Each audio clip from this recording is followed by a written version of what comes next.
Hello, good afternoon and welcome to the Midday News.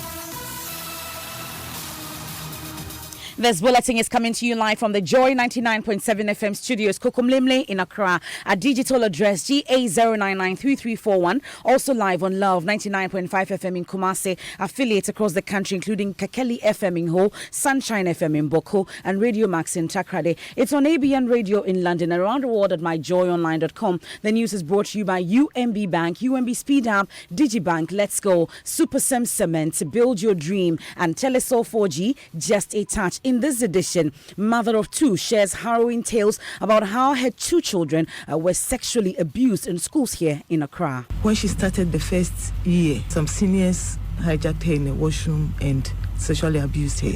About 6 or 8 of them. She told me it's actually the children did it though, but it wasn't the children who started it. It was the principal of the school. The principal of the school.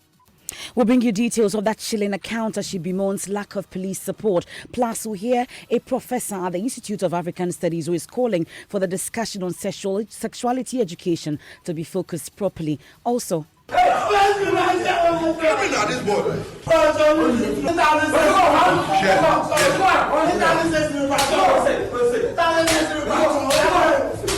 as IGP interdicts 2 police officers captured in a viral video assaulting a man accused of stealing 1,600 Ghana cedis from his employer. We'll hear from COP Kofi Boakye, who says the acts will no longer be tolerated. Acts of lawlessness, indiscipline will not be tolerated. And when I say this, all these acts of lawlessness, example, abuse of human rights. Also, nothing to show. Chiefs and residents of Northern Regional Village of Botingli worried after President Akufo-Addo cut sword for One Village, One Dam project, which never started. We've not seen anything about the project. So if he's overslept, we are waking him up to come and then see to it that the project has done.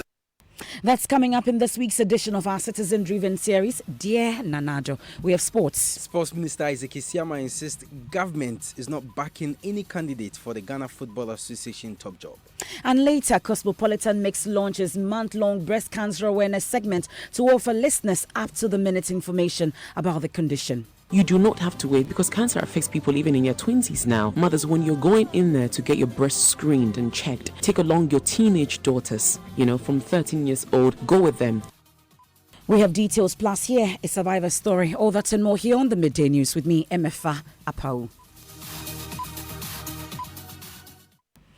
Amma, not her real name, a mother of two, has been compelled to withdraw her children from an upper-class international school here in Accra. She's now doing home tuition or giving them home tuition for her daughter, 10, and son, aged 7. They were both sexually abused in their schools when they were just 6. Amma has been sharing that chilling story on the Super Morning Show earlier today with Daniel Darcy. How old was she? At that time, she was 6 years. When all of this started? Yes. 6 years old? 6 years. And when she went to the school, her teacher said that the second when she school, went to that's the same school she went to the second year. Okay. And her teacher was complaining that she wasn't focusing in class. After I moved her, I took her to another school. The teacher said she wasn't steady. They come and take her in class. The slightest thing, she's going to the washroom. And I realized she couldn't cope on her own in that school. So I got a teacher to teach them at home. And I was observing her. And I was doing... And so after she became a little lighter, we've been on and off, things that went on. She's been saying of things. Sometimes she's been injected to sleep, sometimes this and that. I asked, he said, the principal has been putting some ball in both the vagina and the anus when they are coming home. And then the next morning, they'll take it out. She keeps it in her. Yes. I don't know if that one stimulates them to be sexually active. She told me it's actually the children did it though, but it wasn't the children who started it. It was the principal of the school. The principal of the school. When she started the first year, some seniors hijacked her in the washroom and sexually abused her. About 6 or 8 of them, I've forgotten the number there. We reported to the school. We wrote a letter to the school, and then I spoke to the PTA chairman too, and he advised me to go to DOCSU I went to Doksu, and at first I went to see my doctor, but Doksu wouldn't take a doctor's report from private hospital. Okay. So we went to Lekman. So the doctor examined her, and then the doctor said, with kids like this, usually they have some part in the brain that they lock sexual abuse because of the threat that is being given them. Okay. So the actual facts usually will come after some time. When they tell you one thing, they will monitor your mood and how you go about it before they release something else. Okay. So he gave the report and we sent it back to Doksu. We were reassured that when we go to Doksu, she'll be handled as an individual and everything else. We went to Doksu, they took their statement, of which I wasn't so pleased because it was in the reception and about 3 people sitting there, and then one person was interviewing her. Okay, they interviewed her and they wrote her statement. We arranged to see the head in the Doksu. They invited the school. They came with their lawyer and I went with my husband without the kids. My husband got a bit flared up and said he will make sure he takes this case as far as he can. But then he was told that he's been too harsh and that there's been issues whereby the abuse is from the father. That's what the woman said. And the school authorities to say, yeah, it's true. What shows is us. And the way things went, we went home and we wrote a letter back to Doksu that we've withdrawn the case. That's the chilling account of Amma, of how her 2 children were sexually abused in a school here in Accra. But a number of parents who phoned into the Super Morning Show shared similar stories and wondering how they can protect their children from such cases. Clinical psychologist and host of Ultimate Health, Notedria Hassaman says. The damage is wider than just her 2 children. So we have a duty as a nation, we have a duty as a station to follow this. And I'm glad you've been to the house and you've seen the children, right? But I am not going to be satisfied if we let this become just another sensational headline, right? In doing this, we must protect the family, okay? The same way we choose to protect the school and the names that have been mentioned. But we must make sure that under that veil of protection, the proper. You heard the clinical psychologist Notedria, now still on children and sex. A professor emeritus at the Institute of African Studies, Chechua Menu, wants the discussion on the comprehensive sexuality education to focus on what form it takes. Professor Manu argues that studies in Ghana reveal young girls have limited education on sexual matters, which sometimes leads to abuse. She wants a discussion on a proposed curriculum for sexual education scoped properly. The lack of knowledge and its consequences for young people, adolescents in particular, in terms of the violations of their own rights, their lack of knowledge, the violence that is perpetuated on them. And you know, the 1980s, I had just conducted research on young people around in the regions in Ghana. And some of the results that we found, the findings was that young people were sexually active, but they knew so little about their own bodies. One of the questions we were asking them in the research, for instance, was when they thought a girl or a woman was likely to get pregnant. And the answers they gave was actually the time that girls were more likely to get pregnant. That was when they thought that girls would not get pregnant, you know. So one of the recommendations from our research was that young people needed information and knowledge about their own bodies, about their reproductive systems, etc. Because we are also dealing with a lot of young people who are coming from poorer and disadvantaged homes, whose parents may not have either the time or the knowledge to talk to them. You heard the Professor Manu there.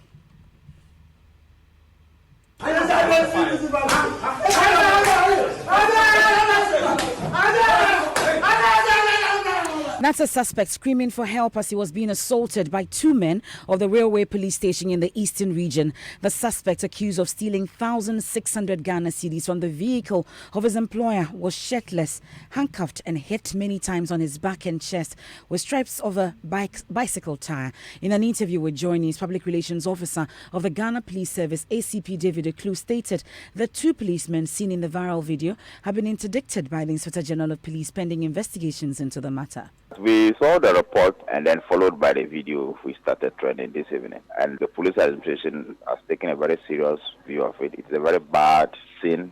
And the Inspector General of Police has directed the interdiction of the two police officers. They have been identified. They work at the Railways Police Station at Koforidua. And the two of them have been interdicted immediately and in further investigation and disciplinary action against them. Now, meanwhile, Director General of Police in charge of research and planning, COP Nathan Kofi Boakye, has urged the public to report activities of lawlessness and corruption among police officers. Speaking on behalf of the Inspector General of Police at the passing out ceremony of some 246 recruit constables from the Eastern Regional Police Training School, COP Kofi Boakye says the police administration will crack the whip to restore public confidence in the police. Any relevant information from the public which may lead to the arrest of criminals and also expose police officers who compromise their positions and indulge in unprofessional conduct and corrupt practices will be appreciated and treated with the needed attention. In today's era of democratic dispensation, the police administration and the people of Ghana expect a lot from you. Acts of lawlessness, indiscipline will not be tolerated. And when I say this, all these acts of lawlessness, example, collecting money from civilians, blatant disregard of laws, abuse of human rights, and lack of civility to the public, all conspire to whittle down the legitimacy of the police and also reduce our respect in the eyes of the public. You heard that the Director General of Police in charge of research and planning, COP Nathan Kofi Boakye. You're still listening to the Midday News here on Joy 99.7 FM. Let's turn our attention to sanitation now, because the environmental health officers of the Accra Metropolitan Assembly have this morning closed down 3 mills at the Makola Market during an inspection there. The workers of these mills were found producing pepper, kondo and fufu under very unhygienic conditions. In addition, all of them did not have a health card. Here are excerpts of the tour by the AMA public health officials today on the day 5 of the Joy Clean Ghana campaign. We'll hear from them shortly. But Nancy Emefa Jadosi saw it all. She's with the team and joins us on the line. What was the condition under which these mills were, working? Nancy will join us with details on this shortly. So, Nancy, I was asking what you saw today. What was the condition there? Give us a sense of what you saw. Has been massive. In fact, we've been to the Makola market. We're still here. Now, we've seen, worse situations, but today is unique because we went to those who actually grind the pepper, blend the corn and also the fufu. And I'm afraid the conditions are horrible. In fact, there's so much dust. The electrical wires are hanging up loosely. They don't have medical books, so they're not verified whether they are even fit to put their hands and blend this food for us. One thing we also discovered was that the normal pepper, the grounded pepper that we all use for our stews and our soups, they add certain colored seeds to it to make it red. And this has also been uncovered by the AMA team. And so today, basically, it's been a day that we've seen a lot of things that we're eating. In fact, we got to a point where we realized that they actually add lime. The normal lime that they use for, the armpits and all of that, they actually blend it together with the corn that we use for our banku. For what? Why would they do that? So basically, they tell us that for the pepper like this, they tell us that the seeds are normal seeds, doesn't have any complications. But Mr. Asitanga asked them whether these seeds have been approved by the Food and Drugs Authority. And none of them, all the places that we went to, none of them were able to tell us emphatically that they have been able to verify this. And so they just take the pepper, take it to the mill, buy these seeds that we don't know the name of, then they add it to it, and then when you blend, you buy your pepper and you feel that it is natural pepper. They have actually added red seeds to it to make the color as red as you see it. Let's hear that interaction and come back to you, Nancy. What do you do here? We have brand pepper, kind of both issues, and pepper. Yes. you grind pepper, you grind tomato. No, I'm talking of dry pepper. It's part of tomato powder. Yeah. It's part of the pepper. Yeah. Okay. So my work is pepper. Pepper. Yeah. Pepper. Yeah. Okay. So have you undergone AMA medical schooling to obtain your health certificate? One of the AMA man came here to come and inform us to go and do it. Inform you to go and do it? Yes. And have you done it? No, we have not done it, but I'll give my particulars, everything to her. No, the AMA health certificate, we don't do it for somebody. You come there for us to take samples of yourself, and based on the samples, we send it to lab for analysis, and that will qualify you to be issued with the card. So if somebody say he is collecting your particulars to go and do the health certificate for you, it means there is some compromise on what you are going to do. I'm not the shop owner. No problem. How long have you? I've been 10 years. Now, Nancy, so that's the interaction between Mr. Asitanga and the corn millers. But I understand that the mills were closed. What instructions were they given? Well, so as we speak, MFR, the places that we've been to have been shut down. He instructed that they bring back the AMA brings its own padlock and all of that. So they are locked out the place for multiple offences because they did not have a health card. They are staying under very unhygienic conditions. They are using unapproved, substances added to the food that we're going to be eating. And so all these shops have been closed down until they abet their conditions. Or did you visit any other areas apart from Makola? So, no, today is actually a market day. So we are touring through the market. We got to a place where people practice open defecation in the market. In fact, behind the place where they blend our fufu and blend our pepper, just behind there, you have people eating themselves, dropping feces in the gutter, just close to where they blend our food for us to eat in our. So today is just going to be the market because we are uncovering a lot of things that we didn't know about. I'm so sorry for destroying your lunch today, but that's the reality. We need to keep the country clean. It's a Joy Clean Ghana campaign. Join the discussion with the hashtag Joy Clean Ghana. Well, Sanitation Minister Cecilia Abuna-Dapaah has also been touring some markets in the regional capital today. Of course, it's a market day, and that's as part of government's goal of making Greater Accra the cleanest city in Africa by 2020. Her first stop was the Amasaman Market in the Okaigwe North District. MCE for Municipal Clement Wilkinson tells Joy News he's happy residents are cooperating with the cleanliness agenda. After doing all these things, if somebody is not trying to cooperate, then we deal with that person. We are not going to rush on them, but we'll make sure we deal with them. Ghanaians have said generally there is impunity. But here we see you are speaking to do not unite here. People are still urinating. What exactly are the steps Amasaman and in fact collaboration with authorities? I haven't seen such things in Amasaman. Few months now we started the cleaning. We haven't seen anything like that, but they are cooperating. Now, PSC Nanaya Osafo joins us. He's with the minister on that tour and joins us with details. So, apart from Amasaman Market, where else has the minister been touring? Well, apart from the Amasaman Market, she has also been to the Abeka Market in the Okaigwe North Municipal Assembly of Accra, where she has been advising leaders to keep the environment clean. But what exactly they should find on that tour? I'm sure you've been looking out for certain things in these markets. Are they under hygienic conditions, you'd say? Well, so far she has declined to comment very much on that, saying that she will give a final assessment of those at the end of the day. But she has been consulting with the various MCEs and telling them to address their water challenges. At Ofanko Barrier, she told the drivers in particular to be very careful on their parking spaces, since that could cause traffic, and also people, when they are desperate, could get into poor sanitation conditions.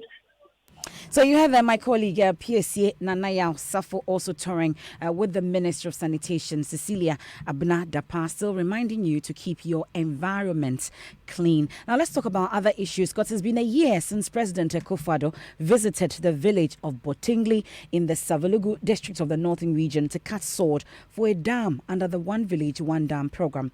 The project was to ensure that the people could farm even during the dry season. Now they are worried there's nothing to show more than a year after the sword cutting ceremony amid a lot of pomp and pageantry.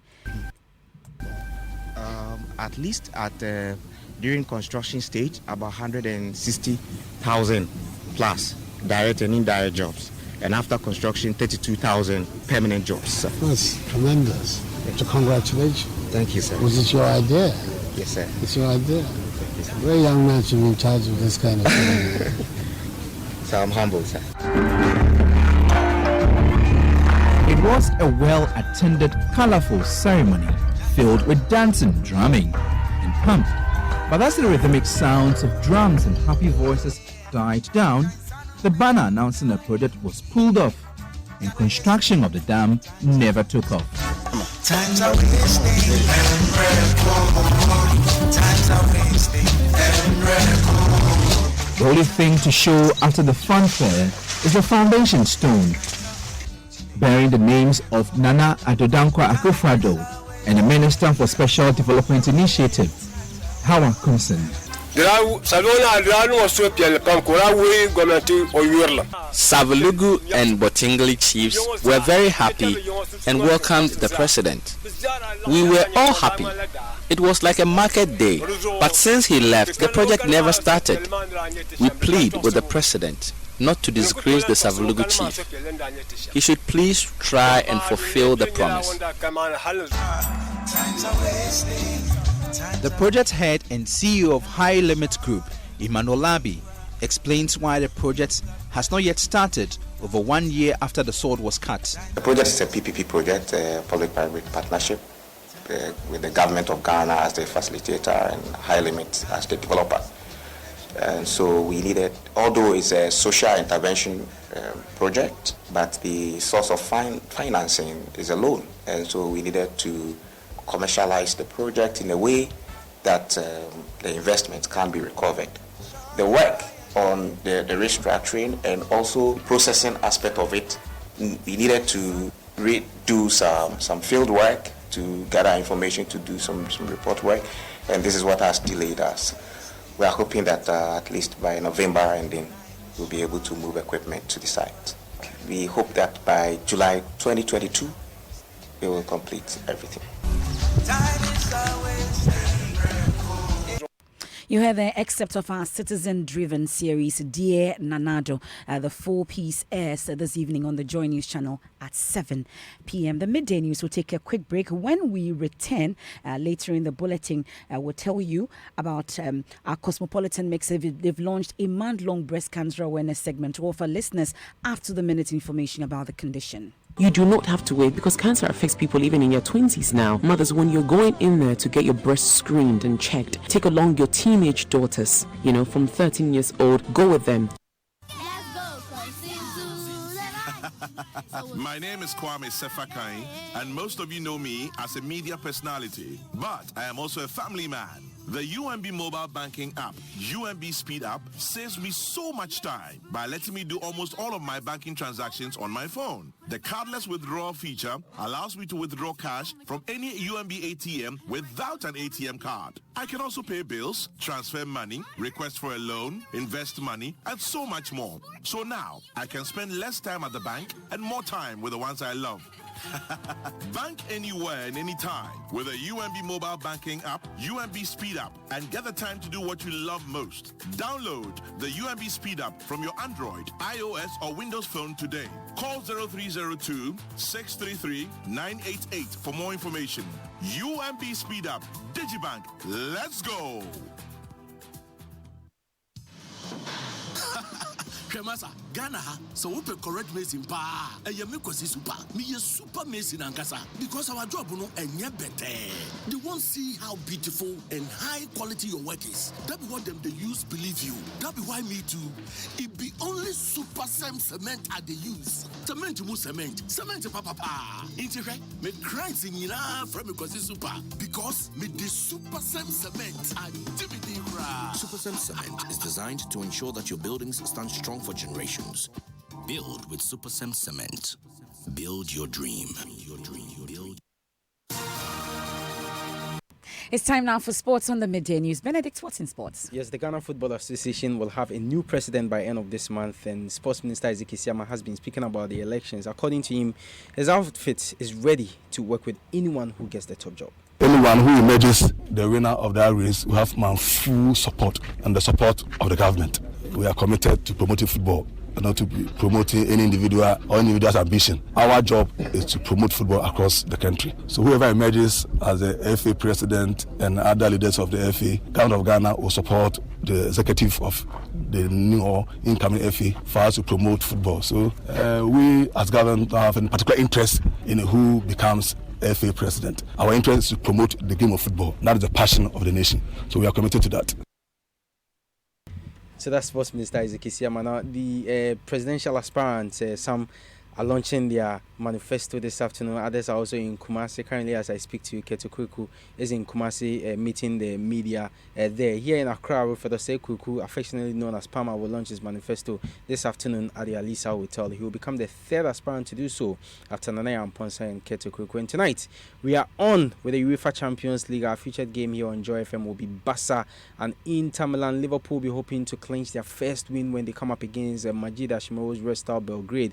And Chelsea are away to face Lille in France, with Dortmund also away to face Slavia Prague, and Joseph Pinto's Genk will face Napoli, who will be hoping to make it back-to-back wins in the UEFA Champions League. That's your sports. And commentary later tonight. Do stay. Now, the National Commission for Civic Education fears processes for a referendum on election of metropolitan, municipal and district chief executives could face challenges. Commission Chairperson Josephine Nkrumah observes continued public apathy to local government election can scuttle the effort if turnout falls short of constitution requirements. She spoke to the media on the sidelines of the launch of education campaign on 2019 district level elections and referendum in Kumasi. Nanaya Ojima has more in the following report. Amendment of Articles 243 Clause 1 and Article 55 Clause 3 will allow for political party participation in the local government polls, including the election of MMDCs. A 40% voter turnout with 75% vote in favor of the proposed amendment is required to bring the changes into effect. Statistics show the highest turnout of 44.3 in Ghana's local government elections was recorded in 1988 and as low as 16.2% in 2002. Madam Nkrumah describes the trend as worrying. It's empirical that the turnout is quite low, and it is your money and my money, the taxpayers' money, that goes into arrangement and organization of elections. And so all of us must turn out so that this election and this referendum can be successful. NCC Chairperson Josephine Nkrumah. Well, participants at a forum on this subject being held in Accra by the Institute of Democratic Governance, IDEG, have been discussing these issues and more. Komla Dom is there and joins us with an update. Komla, what other issues have come up for discussion? Well, MFA, we know about the impending referendum in December. Well, discussants are simply making a case for the need for individuals to turn out in their numbers to participate in the referendum because, for instance, IDEG fellow Dr. Kwesi Jonah speaks about the involvement of political parties in the election. He says when that happens, it will cure patronage, for instance, it will cure corruption to some extent. It will also deal with issues regarding partisanship when it comes to appointments of these individuals. Then we also had another fellow of the IDEG, Professor Achu Ai. He just made an interesting point a short time ago. He speaks about the administration of a common fund, for example. He says with the election of the MMDCEs, the fund will be better administered and better expended as well. He also makes the point about clipping the wings of a local government ministry because as it is now, we know the local government ministry is responsible for some of the appointments at the local level. Interesting forum there. We'll get more subsequently in other bulletins. Now, the mystery about breast cancer and its related issues is set to be broken down to simpler forms on your award-winning mid-morning show, Cosmopolitan Mix, throughout the month of October. In collaboration with the Trust Hospital, all nagging questions about the subject will be addressed. Plus, hear survivor stories in a new segment on the show. Many are already excited about the initiative. I am too, including award-winning songstress Becca. Komladum has more. I'm the third person in my family to be diagnosed of breast cancer. It is the most common cancer diagnosed in women after skin cancer, and for many women like Vivian JC Safo, the condition would usually not present painful symptoms. It got to a time I was just reducing in weight.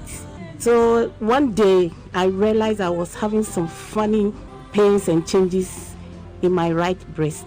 Your award-winning mid-morning show Cosmopolitan Mix in a new segment this October is breaking it all down on causes, symptoms and treatment procedures for breast cancer. Dubbed Pink October, the show, in collaboration with the Trust Hospital, will be your go-to destination from Monday to Friday with host Mamavi Owusu Abwaje. Dr. Victoria Paki Newman with the Trust Hospital tells Mamavi during the launch of a segment. Breast cancer is so treatable and curable if it's detected stage 1. For the subject to be drummed home, survivors will be on the show to share real-life experiences to encourage and sensitize others, plus a celebrity touch. I honestly feel like I'm lacking a lot because I haven't screened in about 3 years, which I don't think is right.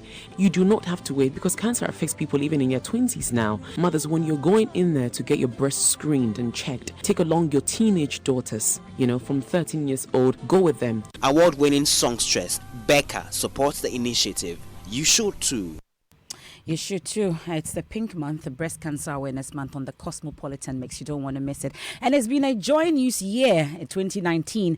Of course, it's once again we are doing it. We've dominated this year's West Africa Media Excellence Awards as 4 of our journalists are nominated for top honors, the highest nomination from any media organization so far. There's more in the following News Desk report. The 4 journalists from Joy News, Beryl Ernestina Richter, Emmanuel Kwesi Debra, Seth Kwame Boateng and Justice Beidou were shortlisted for health, human rights and telecommunications reporting categories. Beryl's Twisted by Birth documentary, which highlighted the plight of women living with the dehumanizing childbirth injury called obstetric fistula, earned her a spot on the health category.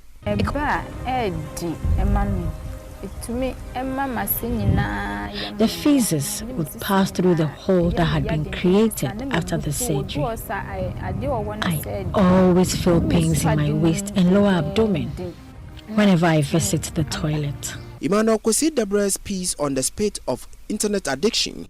Ghana's growth rate is attributed to influx of affordable smartphones and mobile data plans. According to the report, the country currently has 5.6 million active social media users and 19.53 million mobile users. Increased social media use comes with diminishing person-to-person interaction. And Justice Beidou's feature on phone farming, new technology transforming agriculture, got them the nomination in the telecommunications category. No bot start 399. Seth Kwame Boateng's documentary Death Row, which delved into the hearts and minds of prisoners on death row, made it to the human rights category. Baby, I want and I didn't swear them because a banker said,